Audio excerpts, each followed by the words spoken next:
Thanks, Debbie. I am excited to be here today to talk about neurotheology, and we're going to relate it to the life of, well, not the whole life, but we're going to relate it to Peter in the week before the crucifixion and then a little bit afterwards. Neurotheology, what is neurotheology? Very briefly, neurotheology is basically God has created our brain God has created our brain in a way that is absolutely amazing. And Scripture actually shows that.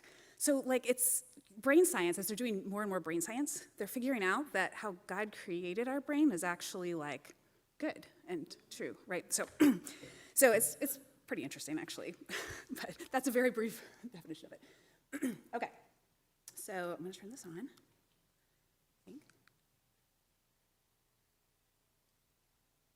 Yay, okay, so we're gonna talk a little bit about trauma's effect on the brain, how we're created to be in relationship. We're talking about creating new neural pathways and reconciliation, and we're gonna relate this to the life of Peter.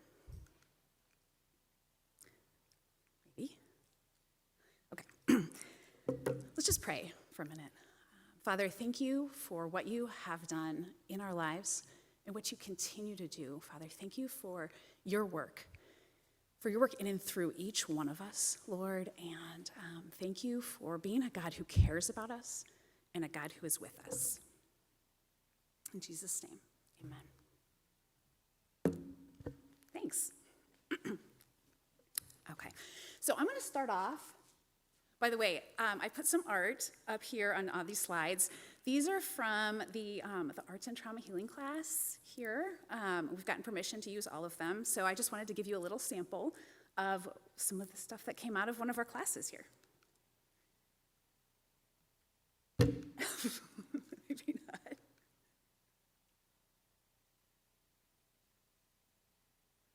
Or we could just look at this cross for a few minutes. Contemplate the cross this week. Am I doing it wrong? Okay, sounds good. Next slide. Okay, so let's define trauma. Trauma is any event that causes a person to be overwhelmed with an intense fear, helplessness, or horror. Okay? So I'm going to tell you a little bit about trauma's effect on the brain. This is just going to be really fast. And it's a very simplistic example, but again, plugging Arts and Trauma Healing, we kind of go over more of this in that class. So let's pretend that this is your brain, all right? And we're going to talk about 3 different parts of the brain today. We're going to talk about go ahead and make the ACA, thank you. We're going to talk about the brainstem, and we're going to talk about the midbrain, and we're going to talk about the cerebral cortex, or the thinking brain today, okay?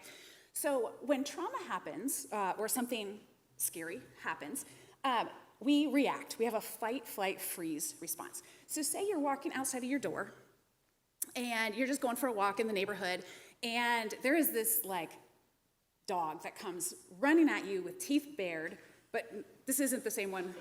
This isn't the teeth bared dog. Sorry. So comes right at you with teeth bared, comes up, bites your leg, runs off, okay? There can be trauma that happens in that. You have to go to the hospital, you have to get stitches, and what happens with your brain in trauma is it kind of flips, okay? So that we have the response, the fight, flight response that happens in the lower brain, and our brain flips so that we can't really do a lot of thinking and we can't do a lot of processing about the actual event that happens. And so when trauma happens, we have this flipped brain. So now let's say, okay, now you can go on to the next slide. You're a month later, your wounds are healed. Is this microphone raspy? I'm trying to figure out if I'm closer to it. Would that be helpful? Okay. I'm trying to figure out.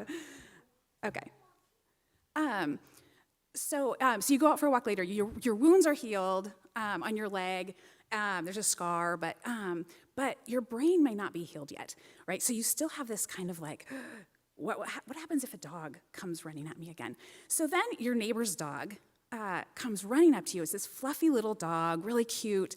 Can you press the play button on that? Okay. Okay, so this is Rosie. This is my dog. But if this dog runs up to you, if your brain is not back online, you could have a trauma response because it responds to, your brain is responding in this part, the bottom part of your brain. It's the fight, flight, freeze response. But your brain is not connected to the thinking part at this point. So it makes that thinking hard, and you kind of have this freak out response to a cute little fluff ball, like that, right? So it's a valid brain response, though. All right, so I'm going to read, you can just keep Rosie up there, and you can look at Rosie while I'm reading. I'm gonna read Luke 22, starting in verse 31 for you, and this is the Last Supper. Jesus has already, he's already done, like broken the bread, given the wine, and he's talking with the disciples afterwards. And he says to Simon, I want you to, as I'm reading this, think about, we're going to be talking about Simon, so kind of think about Simon Peter in this. Simon, Simon, Satan has asked to sift each of you like wheat, but I have pleaded in prayer for you, Simon, that your faith should not fail. So when you have repented and turned to me again, strengthen your brothers. Peter said, Lord, I'm ready to go to prison with you and even to die with you. But Jesus said, Peter, let me tell you something. Before the rooster crows tomorrow morning, you will deny me 3 times. You deny 3 times that you ever knew me. So I believe that Peter really wanted to follow Jesus. Like his brain was saying, yes, I'm going to follow you, Lord. I'm going to follow you, Lord. But we know that something happens, right? And that changes in a little bit. So I'm going to continue on a little bit later, starting with verse 39. Then, accompanied by the disciples, Jesus left the upstairs room and went as usual to the Mount of Olives. There, he told them, pray that you will not give in to temptation. He walked away about a stone's throw and knelt down and prayed, Father, if you are willing, please take this cup of suffering away from me. Yet, I want your will to be done, not mine. Then an angel from heaven appeared and strengthened him. He prayed more fervently, and he was in such agony of spirit that his sweat fell to the ground like great drops of blood. At last he stood up again and returned to the disciples, only to find them asleep, exhausted from grief.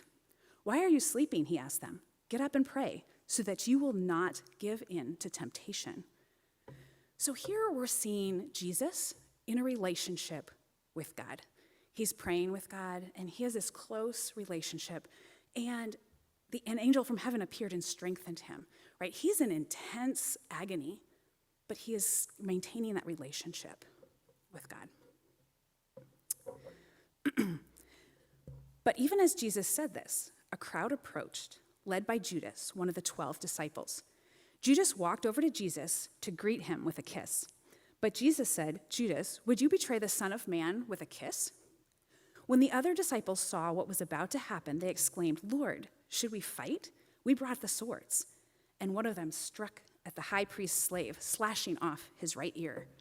And in the book of John, we see that this is actually Peter who does that. But Jesus said, no more of this, and touched the man's ear and healed him.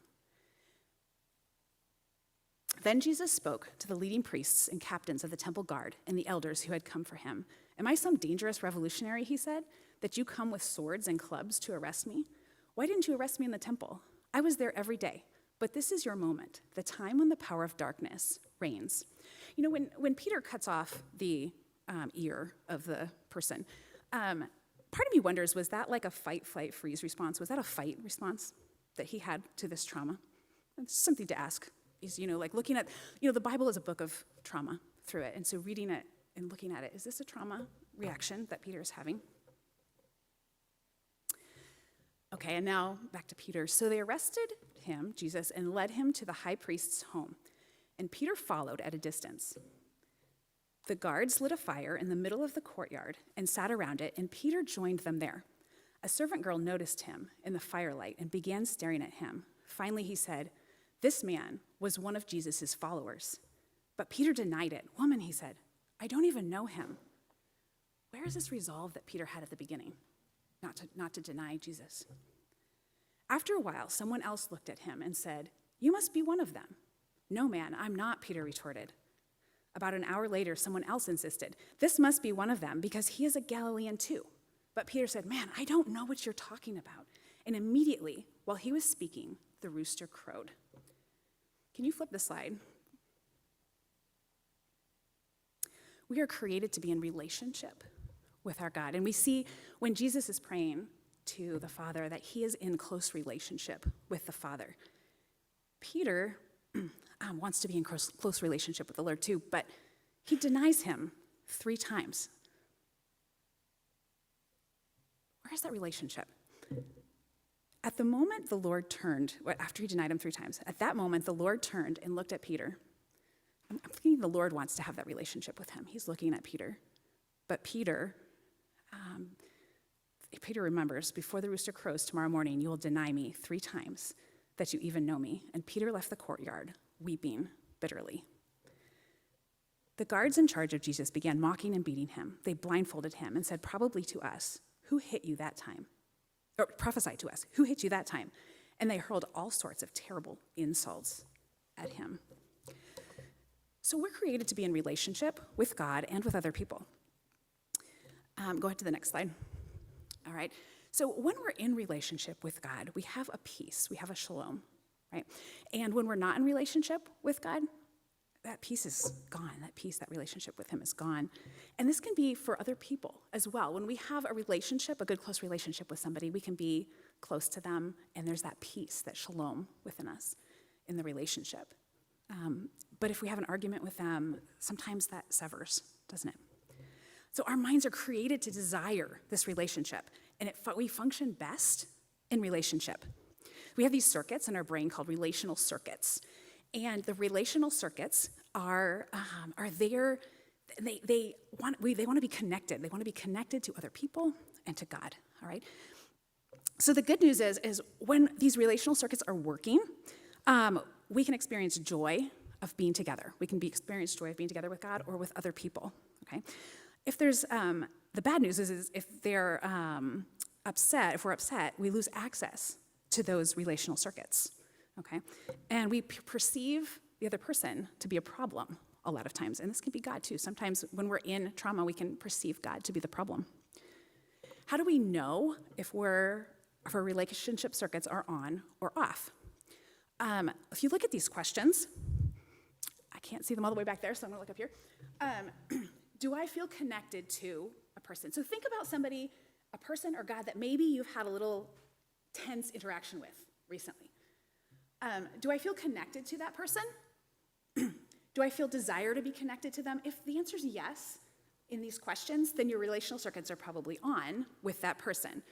But if it's no, then there's probably like a disconnect there. Do I perceive him or her to be relational? It says relational being is what it's supposed to be. Am I aware of his or her true heart? Am I glad to be with him or her? So am I glad to be with Jesus? Is Jesus a relational person? Do we feel those? Or it can be another person as well. So when we lose access to these relational connection or circuits, we temporarily lose the subjective experience of a relationship. So we lose that, but Jesus doesn't lose that. He's there with us, right? He's that connection. So when we look at how Peter denied Jesus, we can see the relational circuits. Peter is shutting off those relational circuits. A lot of time that happens because of trauma. He's scared. Like, what's going to happen? He's terrified of what's going to happen, what has already happened. But Jesus looks at him, and it doesn't say whether he looked at him in disgust or whether he looked at him in, how did he look at him? God is a God who loves us and cares about us. I think he looked at him to establish that relationship. But Peter turned and left, right? So that relationship was, on Peter's part, was broken, right?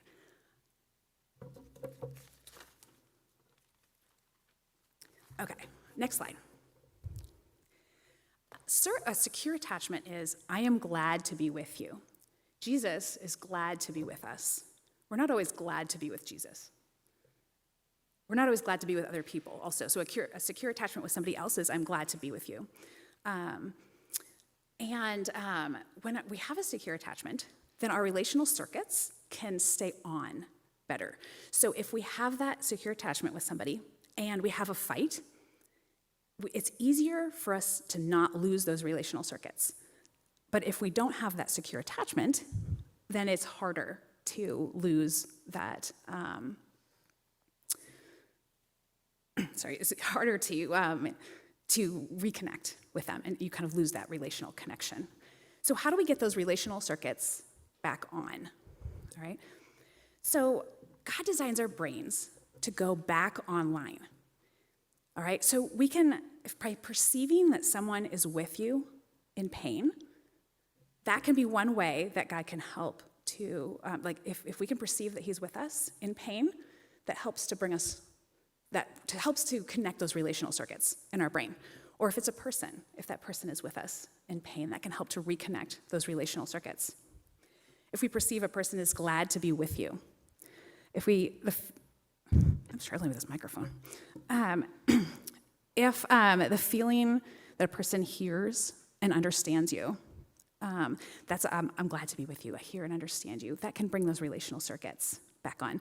But it's not easy. When your relational circuits are cut off, it's not easy to bring those back online. You have these, this anger or this, it could be a fear or whatever it is that's preventing that.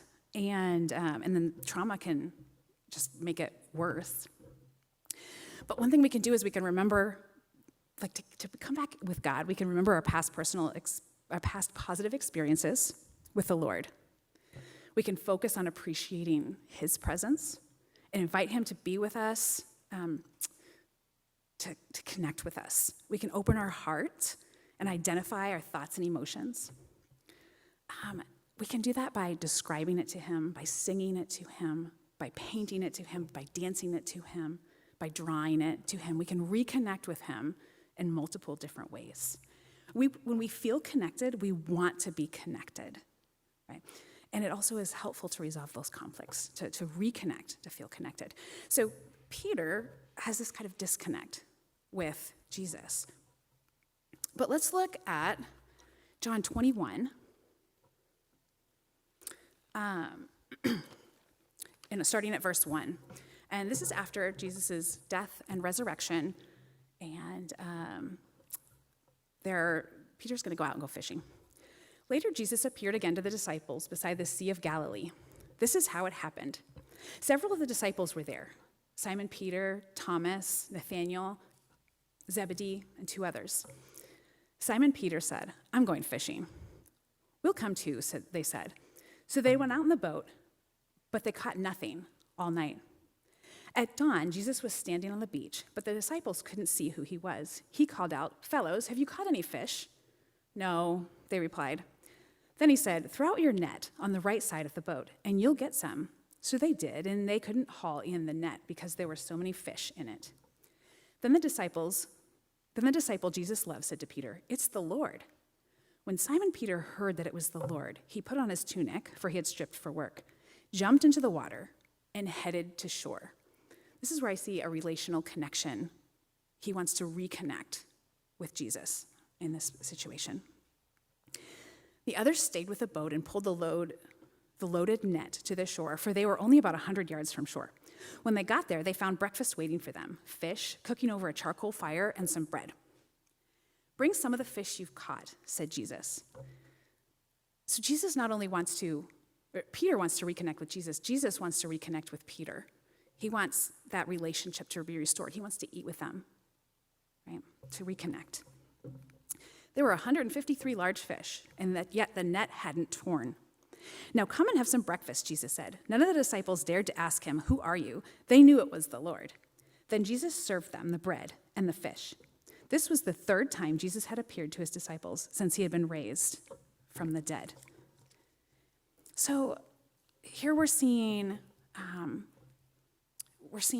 Peter and Jesus reconnecting. Now, Jesus never left Peter, relationally, never left Peter, but Peter kind of left Jesus, but Peter's reconnecting with him, and they're reconnecting together. Can you show the next slide? we're going to talk about creating new neural pathways. This is something that God does in our brain. So next slide. Thanks. Neural pathways are the brain's, the basis of your habits of thinking, feeling, and acting. They're what you believe to be true and why you do what you do, okay? So basically we have these pathways in our brain that the more we walk that pathway, the more we think that way. So if you could turn to the next one, we're gonna look at Rosie again. So if you look at Rosie, if you can kind of see, there's a pathway that she follows. Whenever we let her out, she goes back to the back corner, she relieves herself, and then she comes back in, and she follows that same pathway. So you notice it's kind of worn. Go ahead and click the play button. You can see her walking on that pathway. All right, so that's kind of what happens in our brain. The more we walk a certain pathway, the more we think a certain thing, the more it gets dug in. Now, this can be good or it can be bad. So, we can have those are two different possibilities that we can have. So, after Peter eats with Jesus, one of the things that Peter denied Jesus 3 times, right? And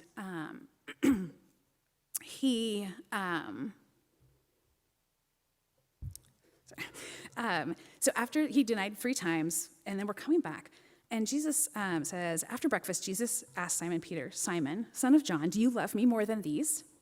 "Yes, Lord," Peter replied. "You know I love you." "Then feed my lambs," Jesus told him. And then a second time, Jesus repeated the question, "Simon, son of John, do you love me?" "Yes, Lord," Peter said. "You know I love you." "Then take care of my sheep," Jesus said. A third time, he asked him, "Simon, son of John, do you love me?" Peter was hurt that Jesus asked him the question a third time. He said, "Lord, you know everything. You know that I love you."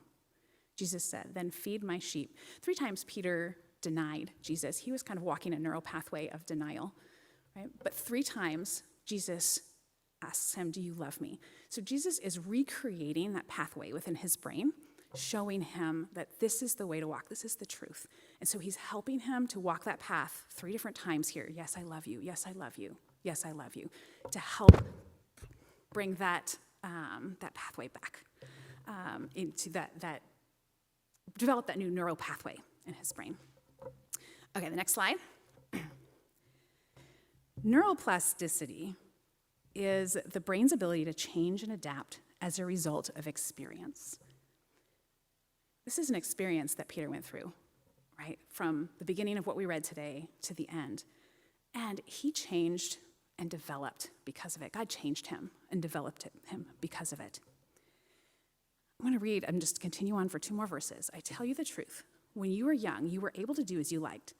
You dressed yourself and went wherever you wanted to go. But when you are old, you will stretch out your hands, and others will dress you and take you where you don't want to go."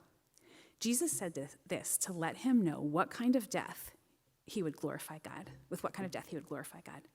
Then Jesus told him, "Follow me."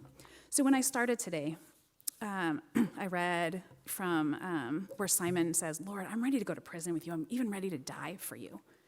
Yet 3 times he denied Jesus. I think that Jesus walked him through this process. It was a process of developing and training his brain to follow Jesus. And it was like one of the first steps in, later on, Jesus is going to ask Peter, or Peter's going to be asked to die for Jesus. Jesus is telling him this.